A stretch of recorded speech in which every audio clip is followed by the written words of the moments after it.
Hello everyone, you are listening to OTV Top 10 with Deepthi Ranjan and Akanksha. Today is the 24th of November and here are the top news of the day.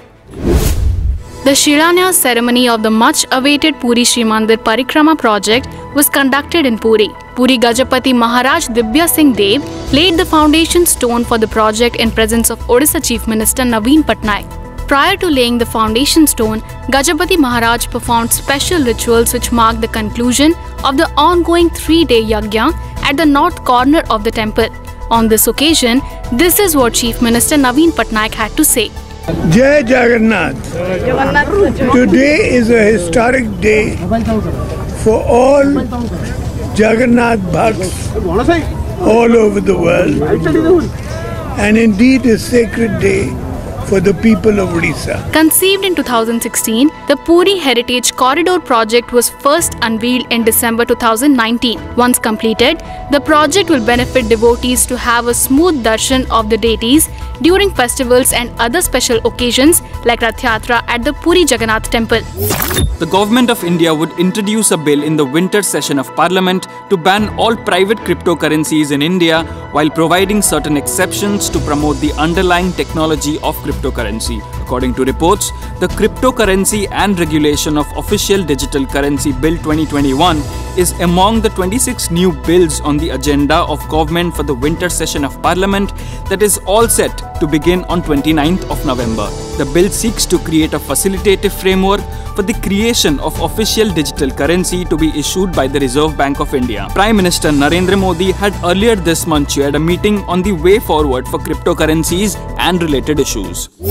The Sambalpur District Administration declared several hostels and staff quarters of Veer Surendra Sai Institute of Medical Sciences and Research or VIMSR as micro-containment zone and buffer zones after 31 MBBS students tested positive for COVID-19. 5 hostels including Savitri Girls Hostel, Gargi Girls Hostel, Charak Hostel, Bhrugu Hostel and Patanjali Hostel of VIMSR in Ward number 6 of Burla Town under the Sambalpur Municipal Corporation have been declared micro-containment zone. Similarly, 4 hostels including Opola Girls Hostel, Atreya Hostel, Viswamitra Hostel and Markandeya Hostel and all the staff quarters under Ward number 6 have been declared buffer zone.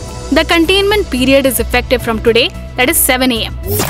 Gold ornaments worth ₹3 lakh and donation boxes were looted by unidentified miscreants from 3 temples at Balyapati village under Basta block of Balisore district late last night. The Singla police have started an investigation into the matter.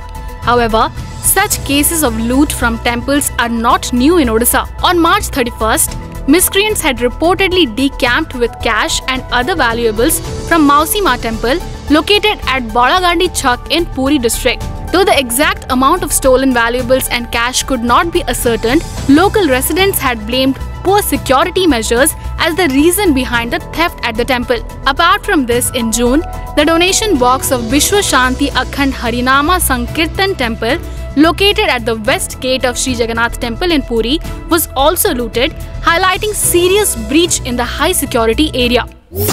India captain Mithali Raj retained her top 3 spot among top batters while her teammate Jhulan Goswami maintained her second position among bowlers in the ICC Women's ODI ranking. Mithali Raj, who has 738 rating points, is behind Lizelle Lee, 761 of South Africa and Alessa Helly 750 of Australia, while Goswami with 727 points is at the second spot with Jessie Johnson 760 of Australia leading the bowling chart of ODIs. Former cricketer and Bharatiya Janata Party MP Gautam Gambhir has filed a complaint with the Delhi police alleging that he and his family have received death threats from ISIS Kashmir. Speaking on the matter, Gautam Gambhir's PS said that the former cricketer received an email from ISIS Kashmir on the official ID of MP Gautam Gambhir on November 23rd at 9:32 PM. The mail read, "We are going to kill you and your family." Deputy Commissioner of Police Shweta Chauhan said that an investigation into this matter is underway and the security arrangement outside the Delhi MP's residence has been tightened. Model turned actor Rohit Purohit will be seen playing the character of Dr. Vikrant in the upcoming show धड़कन जिंदगी की. Rohit is making a comeback on television after 2 years with the show. He opens up about playing the role which has multiple layers and many shades. The Dil To Happy Hai Ji actor, while sharing about his on-screen character, said, Dr. Vikrant is an ambitious man who likes to have everything in control. Being brought up in a family with strong patriarchal values, Vikrant feels that a woman should focus on her family life rather than pursuing a career or ambitions. Playing this role has been quite a challenging experience as the character has multiple layers to him. This is very intense and different from what I have done before. Bigg Boss 15 is moving ahead with twists and turns to hold on to the viewers' attention. And the latest news doing the rounds is that Rakhi Sawant is entering the show as a wild card contestant. The channel, of course, has not said a word on the speculation doing the rounds. Sources said that Rakhi, who caught the nation's attention in the opening season of Bigg Boss, has been quarantined with Rashmi Desai and Debolina Bhattacharjee in preparation for her entry into the house.